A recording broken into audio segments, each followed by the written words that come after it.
Everyone, PK Rohila study point YouTube channel पर आप सभी का हार्दिक स्वागत है।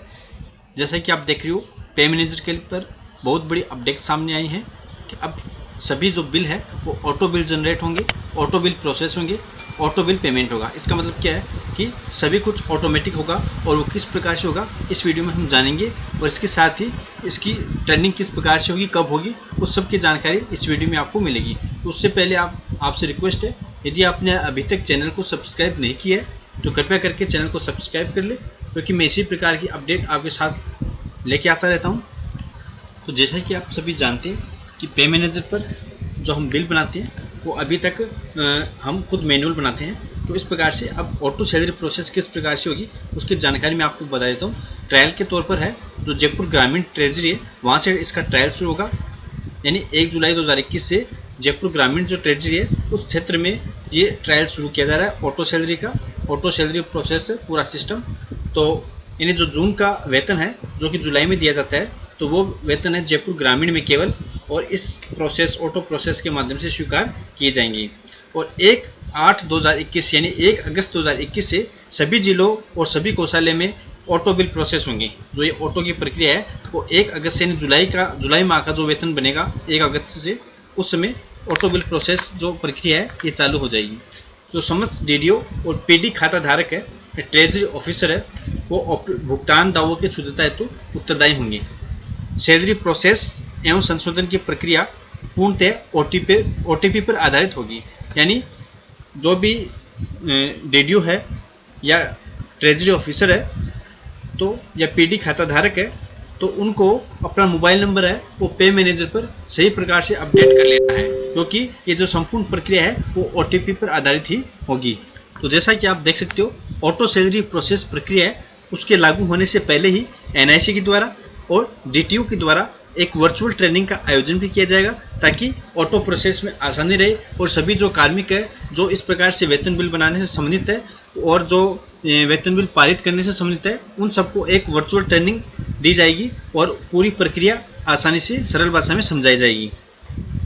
एनआईसी के द्वारा जो वर्चुअल ट्रेनिंग का आयोजन किया जा रहा है वो जयपुर ग्रामीण ट्रेजरी के लिए 24 जून को किया जा रहा है, जबकि बाकी सभी जिलों और बाकी सभी ट्रेजरियों के लिए 29 जून को ये प्रातः 11 बजे इस ट्रेनिंग का आयोजन किया जाएगा।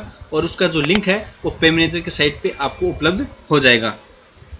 इसके अलावा आप मेरे टेलीग्राम चैनल पर जुड़कर भी इस प्रकार की अपडेट आसानी से प्राप्त कर सकते हैं। इस वीडियो की डिस्क्रिप्शन में मेरी टेलीग्राम चैनल का लिंक भी दिया गया है और मेरे फेसबुक पेज का लिंक भी है, वहाँ भी आप उसको फॉलो कर सकते हैं।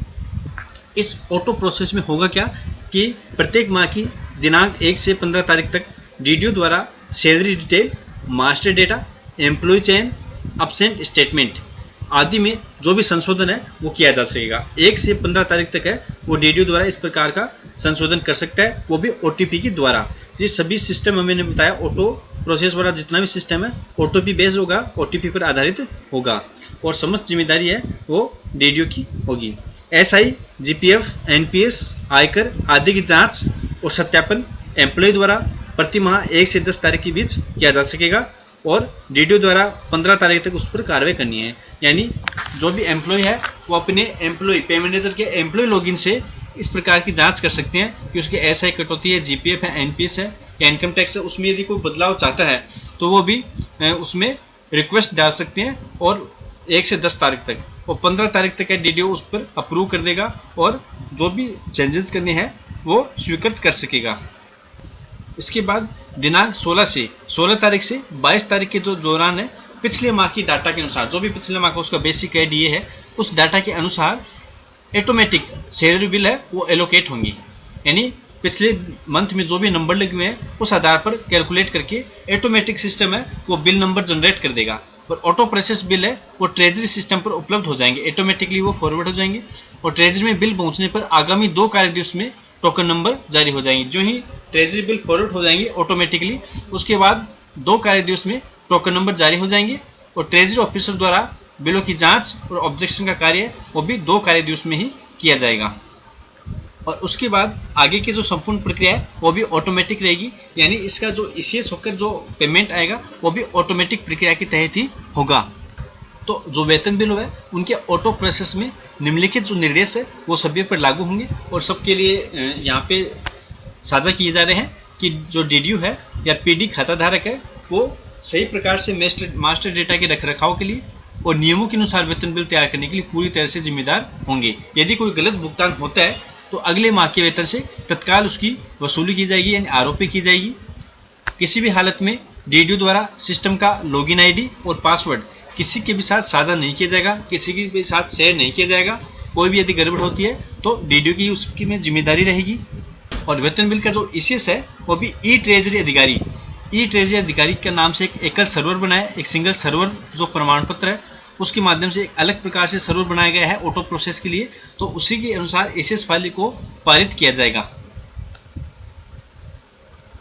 यहाँ आप देख सकते हो कोषाधिकारी अधिकारी द्वारा निर्धारित समय के भीतर बिलों की जांच और प्रमाणीकरण के लिए उत्तरदायी होंगे और ECS फाइलें हैं वो ट्रेजरी अधिकारियों के सर्वर प्रमाण पत्रों के अनुसार स्वचालित रूप से जनरेट होंगी यानी ऑटोमेटिक ही जनरेट होगी।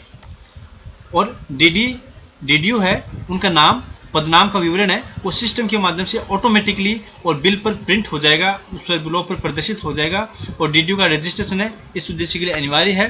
और सभी DDU है वो कोषाधिकारी है, PD खाता धारक है, OTP के माध्यम से ही अपना सही मोबाइल नंबर दर्ज करना सुनिश्चित करें। और जो ये IT सक्षम है, IT जो सक्षम प्रणाली है, इस पर समय सीमा सभी हितधारकों के लिए लागू होगी। तो इस प्रकार से सभी सारी जो प्रक्रिया ऑटोमेटिक होने वाली है। इस हेतु वर्चुअल ट्रेनिंग का आयोजन मैंने आपको बताया 29 जून 2021 को प्रातः 11 बजे होगा, जिसका लिंक पे मैनेजर की साइट पर भी उपलब्ध होगा और आप मेरे टेलीग्राम चैनल पर आकर भी उसको प्राप्त कर सकते हैं। और जब ये प्रक्रिया वास्तविक में प्रारंभ हो जाएगी तब मैं आपको वीडियो के माध्यम से और अच्छी प्रकार से आपको समझा पाऊंगा कि किस प्रकार से प्रक्रिया ऑटोमेटिकली हो रही है। तो आज की वीडियो में इतना ही, फिर मिलते हैं नए वीडियो के साथ, नए अपडेट के साथ। तब तक के लिए नमस्कार।